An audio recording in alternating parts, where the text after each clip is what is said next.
주신 하나님의 말씀은 갈라디아서 5장 13절 말씀입니다. 갈라디아서 5장 13절 말씀. 다 같이 합독하겠습니다. 형제들아, 너희가 자유를 위하여 부르심을 입었으나 그러나 그 자유로 육체의 기회를 삼지 말고 오직 사랑으로 서로 종노릇 하라. 아멘. 기독교 공동체를 세우는 습관이라는 제목으로 담임 목사님께서 하나님 말씀 전해 주시겠습니다.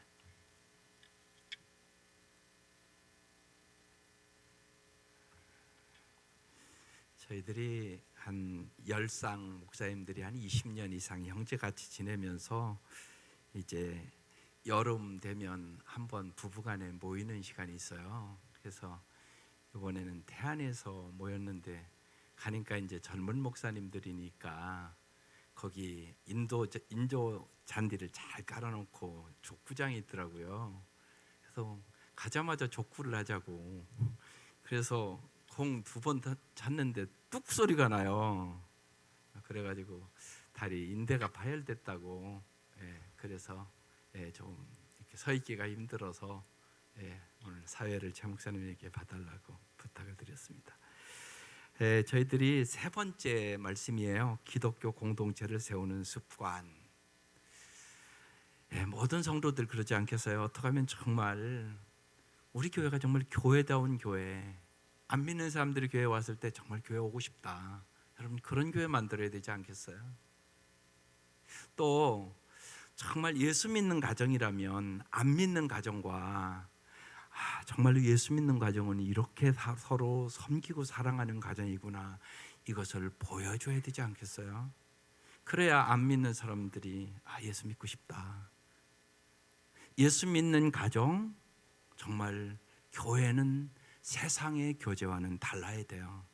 그래서 지금 3번째 말씀을 나누는 것입니다.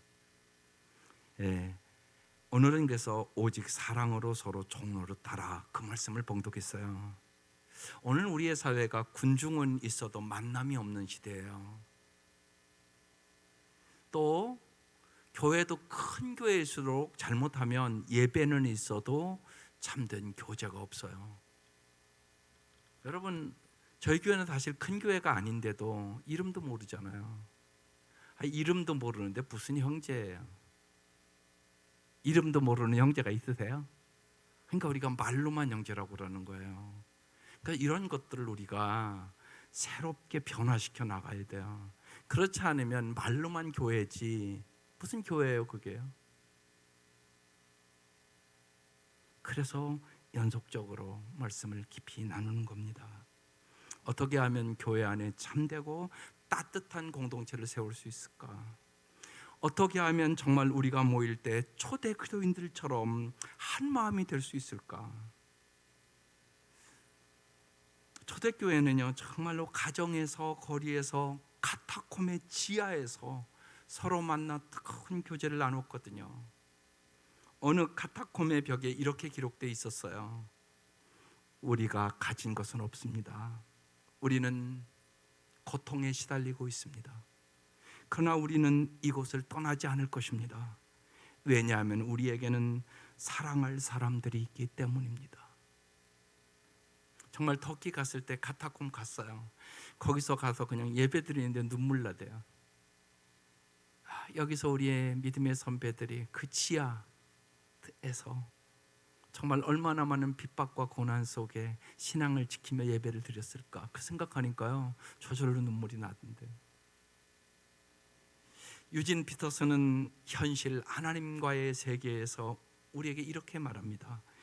우리는 공동체입니다. 혼자 사는 우리가 아닙니다.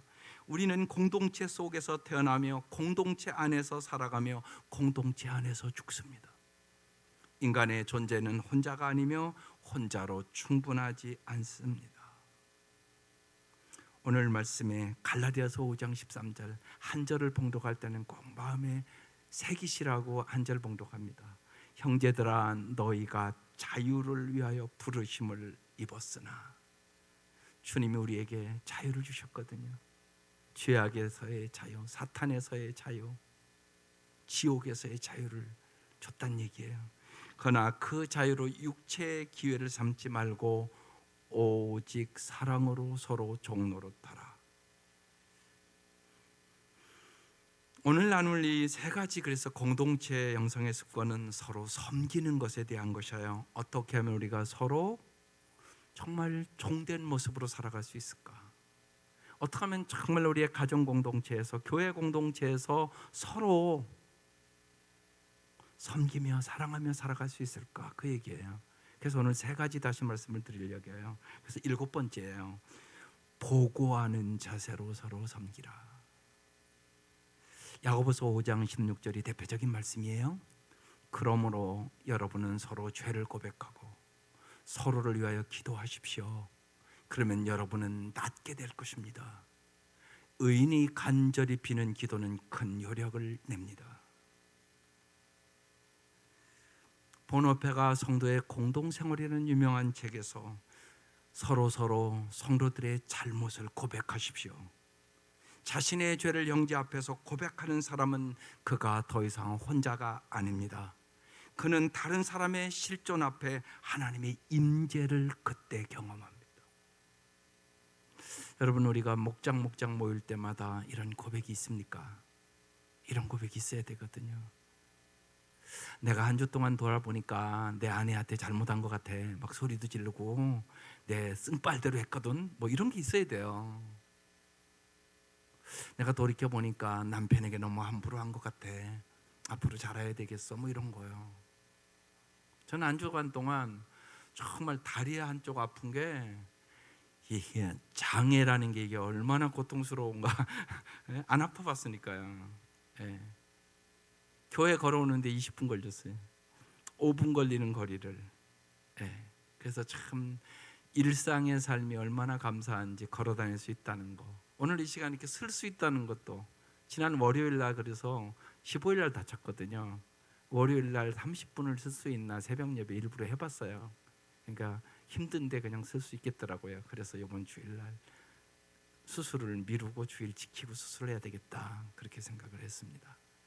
여러분, 작은 것 하나하나인데 나 혼자 다리 한쪽만 아파도 보통 불편한 게 아니에요. 양발 신기가 불편해서 오늘 아침 집사님에게 양발 신겨달라고 그랬어요. 한쪽 다리만 아파도 우리가 그렇더란 말이죠. 우리는 서로 정말 우리의 연약함을 고백하고 서로 도와줘야 아름답게 살아갈 수 있어요. 에베소 4장 15절에 그래서 이런 말씀이 있어요. 우리는 사랑으로 진리를 말하고 살면서 모든 면에서 자라나서 머리가 되시는 그도에게까지 다다라야 합니다. 우리가 함께 모이면 반드시 진리를 말해야 돼요. 그렇지 않으면 세상의 개 모임과 다를 바가 없는 교제예요. 진리를 말하고 정말로 점점 그도의 장성한 분량까지 다다를 수 있도록 서로 도와줘야 되는 것이죠. 그래서 우리의 삶의 개인적인 측면에서 다른 사람에게 서로 마음의 상태를 보고하는 자세를 갖는 것이 섬기는 것이라는 거죠. 여러분, 오늘 초등학생의 간증에서요, 은혜가 되지 않으세요? 어른들이 얼마나 비교하고 사는 건 몰라요. 자기 자식을 비교하면서 절망과 낙심으로 만드는 부모들이 너무나 많아요. 야, 이웃집 아이는 이런데 너는 왜 공부도 안 하고 막 그러면서 애들을 공격해. 그 순간 그 아이가 얼마나 불행해지는가를 부모가 보여요. 그래서 간증시키는 거예요. 이 아이가 비교하지 않고 살겠다고 오늘 그러잖아요. 그런데 부모가 자꾸 비교를 시키네요. 이런 일들이 부지기수로 발생하고 있는 거예요. 그래서 우리가 어디에서 죄를 직면하고 있는지를 같이 나눠야 되고 공동체의 죄를 이기도록 도움을 요청해야 되는 것이에요. 내 죄를 내가 잘 몰라요. 근데 다른 사람은 알아요. 자발적으로 목장에서 기도인의 친구의 모임에서 정기적으로 우리의 삶의 영역들을 서로 보고하는 마음을 가져야 된다는 것이에요.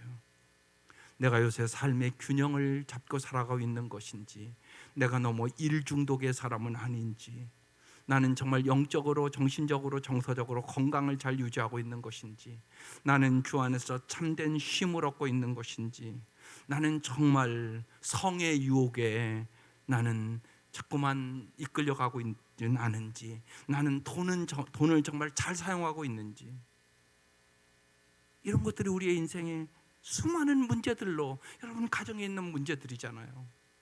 이것을 같이 나누고 도와줘야 된다는 말씀이에요. 우리는 서로의 약점을 나누고 복음으로 세워지는 삶이 얼마나 아름다운 삶인지를 공동체 가운데서 실현해야 되는 거죠.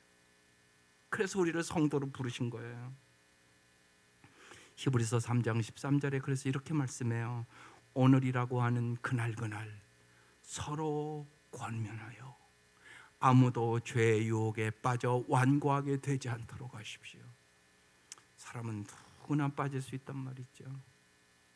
제가 이 책을 지금 계속 꼭 읽어보시고, 특별히 안 믿는 자녀들, 특별히 청년들, 젊은 사람들, 그리고 여러분 자녀들 중에 예수를 제대로 믿지 않는 자녀들이 너무너무 많아요. 제가 보기에 이 책을 꼭 사서 읽히세요. 이 책의 핵심적인 것은 그런 거예요. 정말로 수많은 사람들은 쾌락, 명예, 권력, 돈이 많으면 행복해진다고 생각한다는 것이에요. 그런데 절대 그렇지 않다는 것이에요.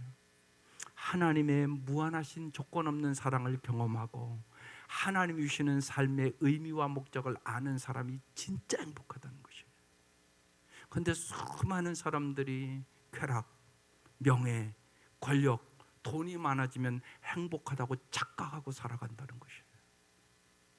여러분 자녀들이 그렇다니까요. 하나님의 조건 없는 사랑을 받지 못하는 사람은 사랑을 찾아서 평생을 헤매게 되는 삶을 살아요. 그것을 너무나 잘 써놨어요. 그래서 이 책 갖고 열을 할 것이에요. 꼭 자녀들과 함께 듣기를 바라요. 방황하는 자녀들, 정말 예수를 왜 믿어야 되는지 알지도 못하고 교회 다니는 사람들, 그런 사람들이 너무너무 많거든요. 그래서 잘 정말 오늘이라고 하는 날에 서로 권면을 잘 하세요. 그래서 정말 세상의 유혹에 빠져 죄에 빠지면 인간은 반드시 불행해지는 것이에요. 그 얘기를 서로 하라는 얘기거든요. 그래서 여러분이 가정에서도 그리고 교회 공동체에서도 여러분 모이면 이 네 가지를 꼭 잘 물어봤으면 좋겠어요. 그래서 구체적으로 말씀을 드리는 거예요. 당신의 가장 큰 난관은 무엇이야? 아이들과 모이면 이제 휴가 차리고 그러잖아요. 가서 모이면 물어보란 말이에요. 아들아, 너의 요새 제일 어려움은 뭐야? 있단 말이에요, 다. 그 다음에 너는 어떤 부분에서 유혹을 받아? 유혹을 받거든요. 또 무엇이 당신에게 특히 네가 어떤 대우를 받을 때 격려가 되고 용기가 돼? 그 다음에 요사이 너와의 하나님과의 관계는 어때? 이 네 가지만 잘 물어봐도요, 마음의 문이 열리고요, 가족들이 서로의 마음을 알게 돼요. 마음과 삶을 나눠야 아름다운 가정 공동체가 될 수 있고 교회 공동체가 될 수 있어요. 그렇지 않으면 우리는 그냥 예배드리고 또 가고 예배드리고 또 가고 그러면서 참된 사랑의 친밀함을 경험할 수 없어요. 그것을 저는 신앙생활이라고 하지 않아요. 종교생활하는구나. 그러니까 수많은 성도들이 종교생활하거든요. 그래서 오래 같이 믿었는데 친밀함이 있을 수 없어요. 왜냐하면 저런 대화를 한 번도 나눠본 적이 없으니까요. 그래서 목장에서 나눠보세요. 정말 밤이 새도록이라도 서로 나눠봐야 될 문제 아니겠어요? 그래서 가정교회가 잘하는 교회는 2시간, 3시간씩 저런 거 나눠요. 그리고 진짜 마음을 알죠. 그래야 진짜 기도해 줄 수도 있지 않겠어요? 내가 눈물로 간절히 저 사람의 아픔과 고통을 내가 알고, 그래야 진정한 기독교 공동체가 된다는 말씀이에요. 로마서 15장 14절에 우리에게 이렇게 말씀해요. 나의 형제자매 여러분, 나는 여러분의 마음에 선함이 가득하고 온갖 지식이 넘쳐 서로 권면할 능력이 있음을 확신합니다. 우리는 서로 아름답게 살게 하기 위할 주님이 주시는 말씀과 기도와 능력이 있다는 것이에요. 습관 8번째는 용서와 화해를 통하여 서로를 섬겨야 된다는 것이에요. 에베소 4장 2절 말씀이 핵심 말씀이에요. 겸손과 온유함으로 깍듯이 대하십시오. 오래 참음으로 사랑으로 서로 용납하십시오. 여기 용납하라는 말은 작은 짜증거리에 대해 인내하고 관용하라는 뜻이에요. 우리는 용서와 관계 회복을 추구함에 있어서 먼저 손을 내밀어 부서진 관계를 고쳐나가야 돼요. 여러분 교회 안에서도, 여러분 가정 안에서도 이 관계가 깨질 수 있어요, 서로. 그런데 그것을 회복시켜 나가야 돼요. 그래서 예수님 오신 거니까요. 서로 비방하고 정죄하고 판단하는 언어를 금하고 인내와 오래 참음으로 사랑으로 서로 용납하셔야 돼요. 주님이 우리를 용서해 준 것처럼 말입니다. 그래서 갈라디아서 5장 26절에 구체적으로 이렇게 말씀해요. 우리는 잘난 체하거나 서로 노엽게 하거나 질투하거나 하지 않도록 합시다. 여기 노엽게 한다는 것은 멸시하고 내려다보고 업신여긴다는 뜻이에요. 우월감을 갖는 것이에요. 그래서 그 사람이 당신보다 못하다고 생각하고 멸시하는 거잖아요. 질투한다는 것은 사람에게 열등감을 느끼며 분노하는 것을 얘기해요. 왜냐하면 누군가가 당신보다 뛰어나다고 생각하기 때문에 있는 거잖아요. 이 우월감과 열등감의 태도는 언제나 관계를 깨뜨려요. 그래서 이번 그 어린이의 여름 성경 주제가 무지하게 중요한 교재예요. 제가 간증문을 다 읽어보니까요, 감사한 것은 선생님들이 더 은혜를 받았어요. 선생님들도 쭉 썼어요. 이번 여름 성경학교 다 읽어봤는데요, 제가 너무나 감사했던 것은 선생님들이 은혜 받아서 너무 감사하다. 왜? 아이들보다 선생님들이 훨씬 비교의식과 열등의식이 많은 것이에요. 어른들이 훨씬 많은 거예요, 아이들보다. 그래서 선생님들이 이제 절대로 비교하지 않겠다고 그런 간증을 써줘서 제가 그래요, 선생님이 변화야 애들이 변하지, 부모가 변화야 아이들이 변하지, 그 생각을 하며 기도했네요. 언제나 여러분 잊지 마셔야 돼요. 나의 나 된 것은 하나님의 은혜다.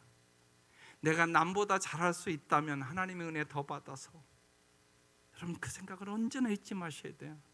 그래야 우리는 겸손과 온유함으로 살아가게 되는 거잖아요. 그래서 이런 말이 있어요. 다른 사람의 성공에 얼마나 기뻐하는지는 우리 자신이 얼마나 성장했는지 알려주는 척도다. 여러분 정말 가슴에 손을 얹고 생각해 보세요. 남이 잘 되는 거 진짜 좋으세요? 특별히 제일 어려운 것이 저는요, 동기들이 잘 되는 게 좋아야 되잖아요. 그런데 왜 시기심이 생기죠? 마음속에 잘난 척하지 마. 아이 동기 교회가 부흥하고 더 잘 됐다 그러면 좋아야 되잖아요. 정말 기도하셔야 돼요. 우리의 마음속에는 시기와 질투 등이 있어요. 그래서 저 말이 중요한 말이에요. 남이 잘 되는 것이 정말 기쁘다 그러면 당신은 성숙한 사람이에요. 야고보서 4장 11절에 그래서 이런 말씀이 있어요. 형제자매 여러분, 서로 헐뜯지 마십시오. 자기 형제자매를 헐뜯거나 심판하는 사람은 율법을 헐뜯고 율법을 심판하는 것입니다. 그대가 율법을 심판하면 그대는 율법을 행하는 사람이 아니라 율법을 심판하는 사람입니다. 쉬운 얘기는 무슨 얘기냐? 당신은 하나님 역할을 하는 것입니다. 그 말씀이에요. 비방의 언어를 금하라는 것이에요. 정죄하고 판단하고 거친 언어의 태도를 금하라는 거예요. 왜? 그것이 관계를 다 깨뜨리기 때문에. 남의 평판을 깎아내리기보다는 회복시켜주고, 욕하기보다는 높여주고, 험담을 퍼뜨리기보다는 차단하고, 망가진 사람을 원망하기보다는 망가진 관계를 회복시키는 은혜의 사람이 되어야 돼요. 언제나 잊지 마셔야 돼요. 은혜의 사람이 되기를 사모해야 돼요. 그래야 나도 행복하고 남도 행복할 수 있기 때문에 그래요. 외부의 비판과 말에 우리가 방어적으로 되지 않고 겸손히 낮추는 기회가 되어야 하는 거죠. 그리고 비판하는 사람들은 언제나 불행한 사람들이에요. 그 비판자가 은혜 안에서 성장할 수 있도록 기도해 주는 성숙함이 우리에게 필요한 거예요. 그래서 마태복음 22장 5장 23, 24절에 이런 말씀이 있어요. 그러므로 내가 제단에 제물을 드리려고 하다가 내 형제나 자매가 내게 어떤 원한을 품고 있다는 생각이 나거든 너는 그 제물을 제단 앞에 두고 먼저 가서 내 형제나 자매와 화해하여라. 그런 다음에 돌아와서 제물을 드려라. 주님은 여러분의 이 예배, 여기 와서 오늘 예배 드리잖아요. 그것보다 또한 여러분이 드리는 예물보다 뭘 원한다고요? 여러분이 화목하게 살아가기를 원한다는 얘기예요. 부모가 되보면 알잖아요. 형제들이, 자녀들이 화목하게 살고 형제가 위에 있게 살면 부모는 참 기쁘거든요. 참 기쁘죠. 하나님은 우리가 그렇게 살기를 원해요.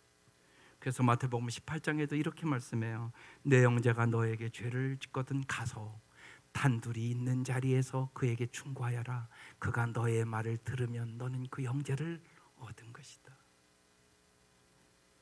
습관 9번째 마지막이에요. 나의 이익이 아니라 서로의 이익을 위하여 서로 섬기라. 우리는 언제나 정말로 삶의 우선순위가 이제 예수 믿으면 좀 바뀌어야 돼요. 첫째 하나님, 두 번째 다른 사람, 세 번째 나. 근데 이게 성령의 역사가 없이는 안 돼요. 우리는 너무나 나 중심적으로 살아가는 것에 깃들여 있거든요. 그래서 사랑의 실천을 통해서 우리는 사람들의 필요를 채워주시고요, 내가 인정받고자 하는 마음으로 행하지 않도록 기도하셔야 돼요. 얼마나 겉으로는 번들한데 내가 인정받고 싶어서 할 수 있거든요. 이를요. 기도인의 공동체도요, 다른 사람들을 착취할 수 있어요. 기독교 역사를 보면요, 저 아프리카에 서구 구라파 기독교인들이 가서 얼마나 많은 착취를 했나 몰라요. 말로 다 할 수 없는 착취를 했어요.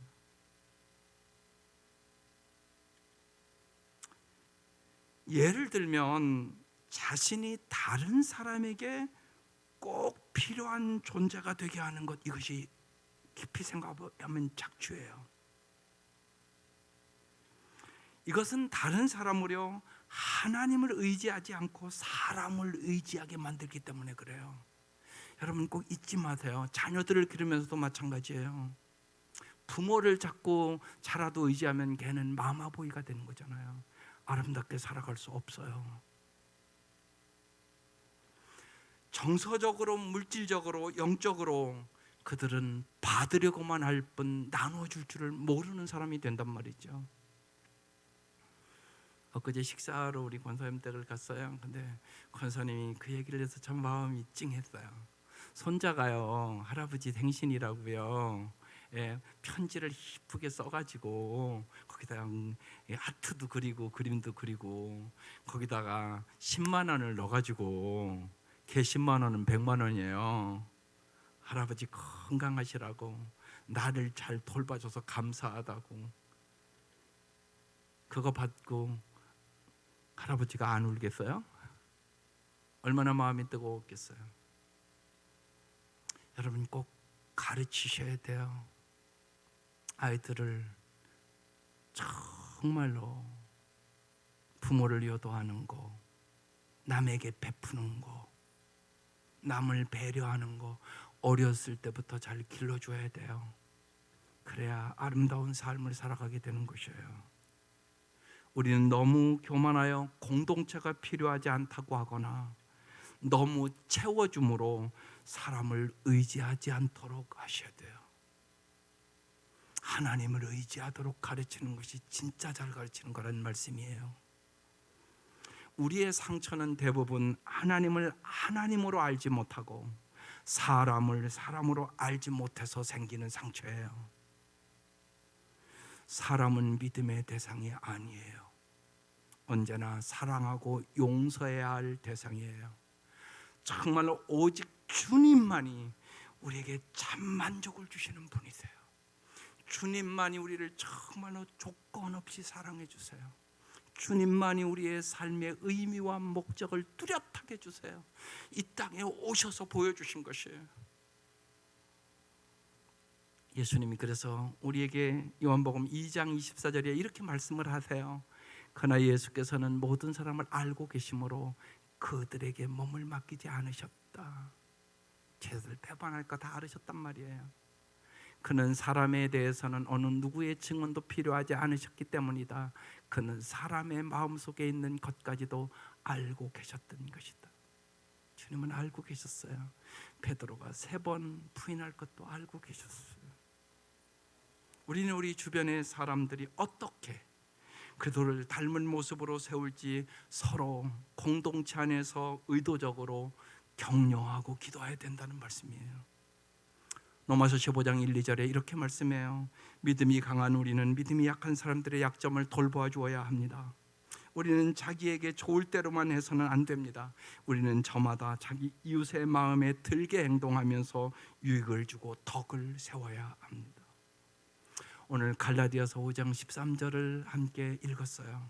형제들아, 너희가 자유를 위하여 부르심을 입었으나 그러나 그 자유로 육체의 기회를 삼지 말고 오직 사랑으로 서로 정노릇하라. 주님 우리에게 참된 자유를 주셨거든요. 죄에서 자유를 주셨고 사탄의 지배에서 자유를 주셨어요. 자유를 주신 주님 앞에 우리는 그러면 어떤 삶을 살아야 할까요? 오늘 성경은 얘기하는 거예요. 육체의 기회를 위해 살면 안 된다. 오직 사랑으로 서로 종노릇하며 살아야 된다고. 근데 이게 우리가 안 되잖아요. 서로 종노릇하고 서로 사랑으로 살면 얼마나 아름다운 가정과 아름다운 교회가 되겠어요. 우리는 어떻게 이 육체의 욕심과 이 이기심을 이길 수 있을까요? 여기서 잘 아셔야 돼요. 내 힘으로는 안 된다는 것이에요.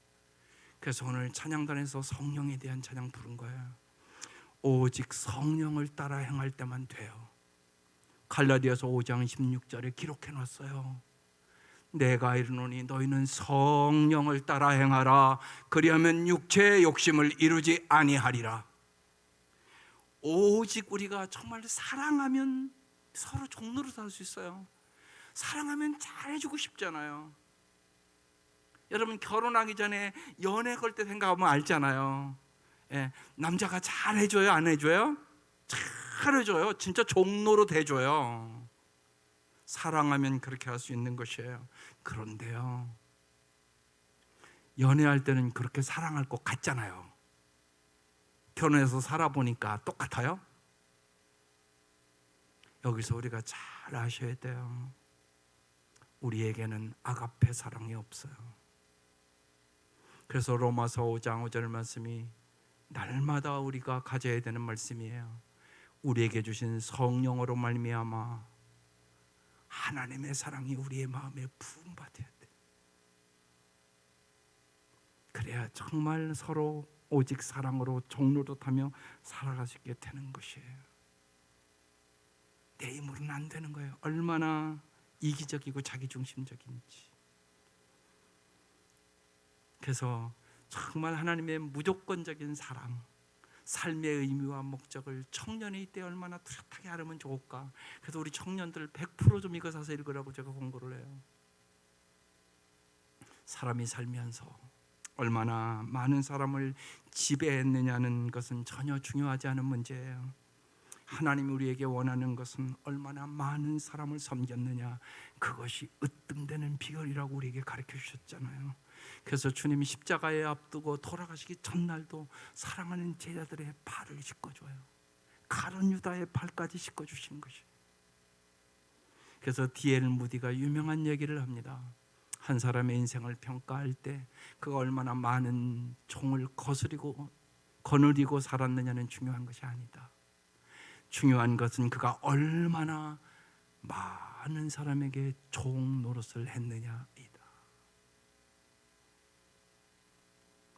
종이 되기 위하여 이 땅에 오신 예수님, 죄인들을 구원하기 위하여 자기의 목숨을 십자가에 버리신 예수님, 우리는 성령으로 말미암아 주님을 본받아 이웃을 섬기는 종이 되기를 소원하셔야 되시는 것이에요.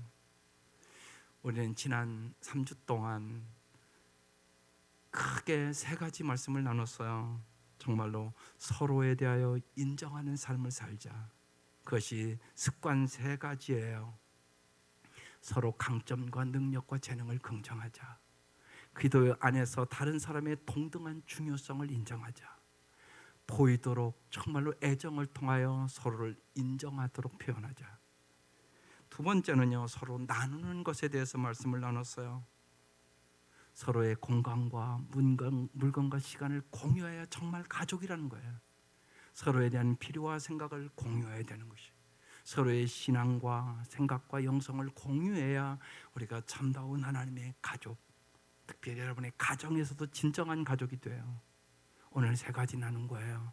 서로 섬기는 것에 대하여 어떻게 하면 서로 종이 될 것인가. 보고하는 자세로 서로 섬기라. 용서와 화해를 통해 서로를 섬기라. 나의 이익이 아니라 서로의 이익을 위해 섬기라. 여러분, 우리가 기억하기도 힘든데 이거 어떻게 습관화하겠어요? 그래서 주보에 실었어요. 날마다 목장 예배 드릴 때마다 한번 이렇게 꼭 보세요. 그리고 하나님, 정말 우리 가정이 이런 가정 되게 해주시고 우리 교회가 이런 공동체 되게 해달라고 날마다 기도하며 힘써 보세요. 성령님께서 역사하시면 할 수 있지 않겠어요? 성령의 놀라운 역사로 초대교회가 변화된 것처럼 오늘도 성령의 놀라운 역사로 하나님의 교회는 변화될 수 있어요.